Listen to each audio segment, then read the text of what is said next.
Since we have a huge ban list coming up, I wanted to see if I could beat Konami to the punch once more with cards that can become unrestricted. Now, I'm not saying I'm better than Konami, just that my potential is there. If you're hiring Konami, just let me know. More cards that can come off the Forbidden and Limited list. Gen X Controller has been slandered, disrespected, and dishonored by the ban list. First of all, it's one of the cutest Yu-Gi-Oh cards of all time, and you put my man in a cement box. Limited due to its synergy with its own Undyne engine. When Gen X Undyne is normal summoned, you can send a water monster from your deck to the graveyard to add a Gen X Controller from deck to hand, making Controller a Garnet because it's the cost that is valuable, sending a water monster to the graveyard, but of course you need to be running Gen X Controller to use Undyne's effect at all. It was a very successful engine in Crystron and still is right now, just not as successful as some Crystron players are choosing Controller over cards like Crystron Sighttree and Crystron Impact, which are also essentials for the archetype. The Undyne engine is good in Crystron, but not good enough to make them compete even with their other recent unrestriction. We know now that you can give Crystron basically everything back to get them to full power, and it's still not going to be the level that it was in this current meta. But not to mention the Undyne engine has potential to be good in a lot of other things going forward. Basically anything that wants to dump water monsters into the graveyard that can benefit from this. So take Gen X Controller off, make the Undyne engine whole, maybe Crystron's enter the rogue and can do some stuff, but the biggest thing is that we stop disrespecting this cute robot. Now look, everyone and their mom has memed on Harpies, including me, like big time. But if we're being real, it's been a minute. Can't remember the last time I saw them in ranked, and while still a powerful deck, I think Harpies can have Swallow's Nest back. Limited to 2 to prevent it from being run in Harpies, specifically alongside Elegant Egotist, which can stay limited to 2 for now, just in case. But a type-specific better Forbidden Lance is what the girls have been calling for. It's great for dodging disruption, like if your opponent chains a warning point to the summon of your Harpy Channeler, then you can chain Swallow's Nest from your hand as it is a quick play Tribute Channeler and summon Perfumer and go combo from there. It alleviated the only Harpy weak spot in their frail normal summon, like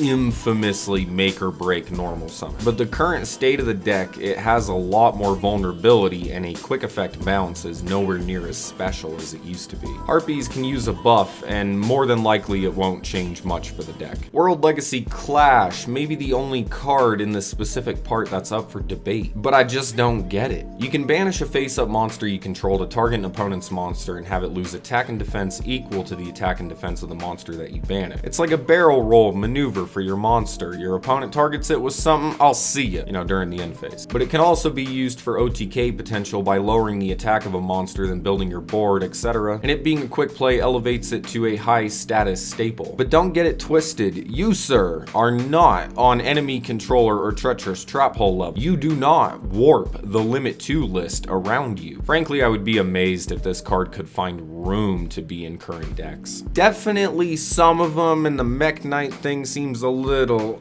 with anguished potential. But however, I simply just do not think that this card is good enough to have a restriction anymore. Its effect is just way too situational to main deck unless it directly synergizes with what you're doing, and even if it does, it's not doing something good enough to warrant a limit 2. I don't know, if there's some counter arguments, I'd love to hear them. Yeah, Konami, how you doing? Yeah, you left something at the park. You left your Gaga head here. Took sister home, but not the big bro. What I'm trying to say is, Konami forgot. Gaga head is a good card, no question, summoning multiple monsters from grave and facilitating rank 4 and 6 plays, and also provides advantage when used as an exceed material. I'd argue full power, full skill Onimat couldn't do a damn thing to full power Salamangreat. So what I'm trying to say is, if Onimat is nerfed into the dirt and everything else is off, it's not like Gaga Head is a secret weapon to unearth their former tier 0 potential. It's just, no,